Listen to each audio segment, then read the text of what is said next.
ये पिक्चर देखिए, इसमें ये है Julius Caesar, the great Julius Caesar. और ये जो लोग इनके आसपास हैं ये इन्हें मारने की कोशिश कर रहे हैं। और इन लोगों के दरमियान एक आदमी है जिसे सीजर अपना बेटा समझते थे और शायद बेटे से भी बढ़कर समझते थे। उसका नाम है मार्कस जूनियस ब्रूटस। उस दिन जूलियस सीजर को 23 बार खंजर मारे गए और उनकी ऑन द स्पॉट मौत हो गई। जूलियस सीजर जो किसी टाइम पे दी माइटी रोमन रिपब्लिक को रूल किया करते थे, आज एक कमरे में अपने ही दोस्तों के हाथों बेरहमी से मारे गए थे। उस वक्त इस रूम में अराउंड 60 लोग मौजूद थे जो उन्हें मारना चाहते थे। और शुरू में तो सीजर ने लड़ने की कोशिश की, लेकिन जब उन्होंने देखा कि ब्रूटस भी इन लोगों के साथ है तो उन्होंने लड़ना छोड़ दिया। लेकिन सवाल ये उठता है कि आखिर ऐसा क्या हो गया कि सीजर के अपने सबसे अच्छे दोस्त उनके खिलाफ हो गए और उनकी जान ले ली। चलिए समझने की कोशिश करते हैं आज के इस वीडियो में।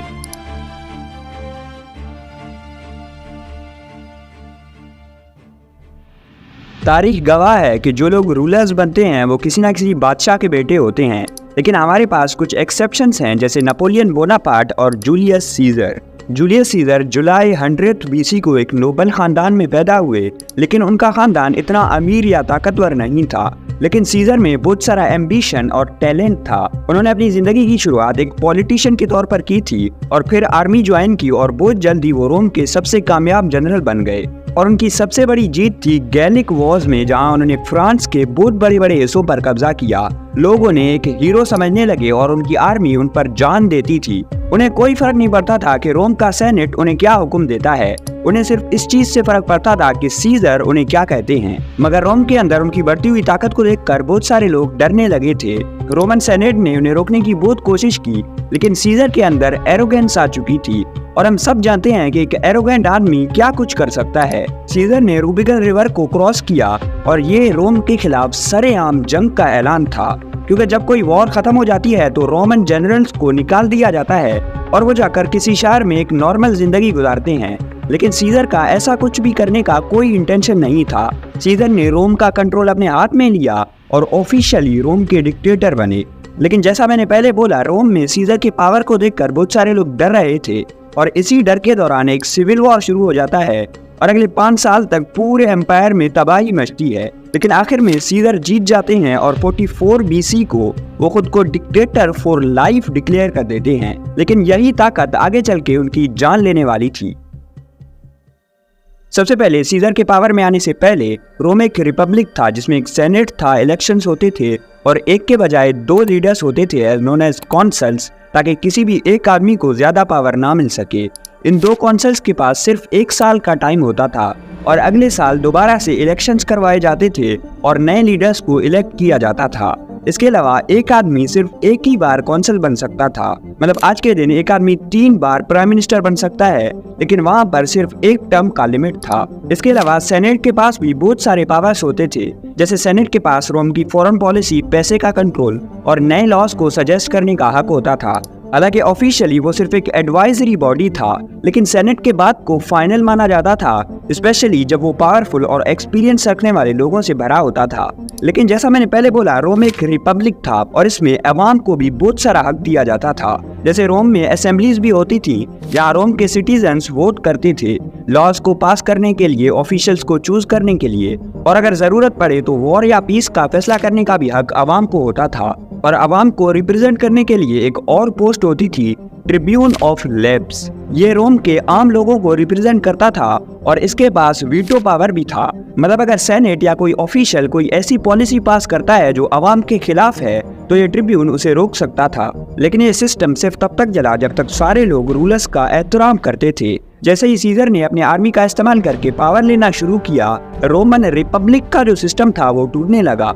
जूलियस सीजर के डिक्टेटर फॉर लाइफ बनने के बाद सेनेट के पास कोई भी पावर नहीं बची, ट्रिब्यून के पावर्स भी खत्म हो गए और रोम फिर से एक डिक्टेटरशिप बन गया।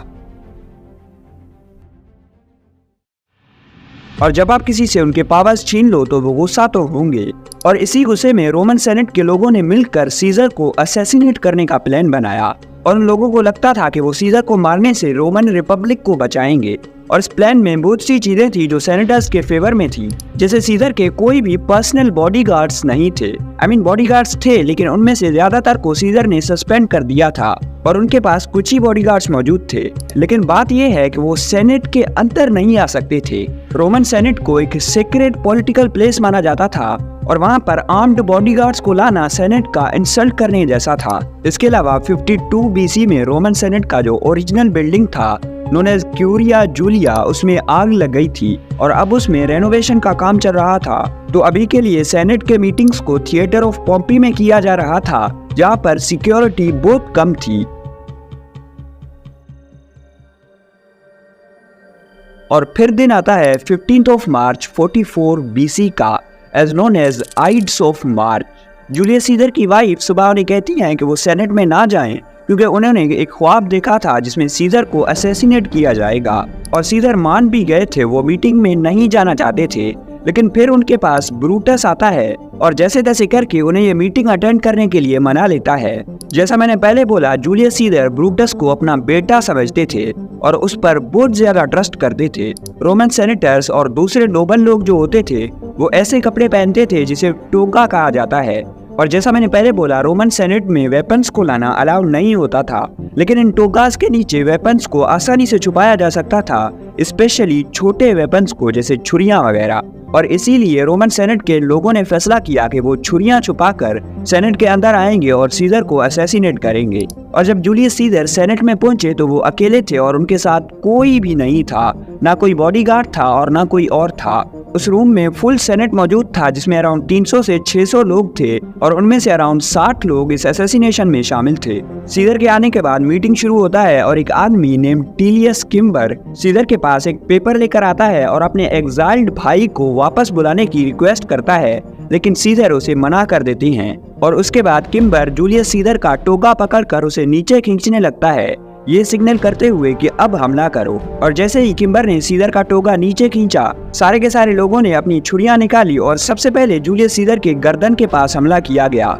उसके बाद एक सेनेटर ने सीजर पर हमला किया। रूम में बहुत सारा केओस था और सीजर ने इनिशियली कुछ रेजिस्टेंस दिखाया, लेकिन वो अकेले थे। उनके पास ना कोई तलवार थी, ना कोई आर्मर था और ना ही कोई बॉडीगार्ड था। और ऊपर से ये हमला इतना अचानक में किया गया कि उन्हें कुछ समझने का मौका तक नहीं मिला।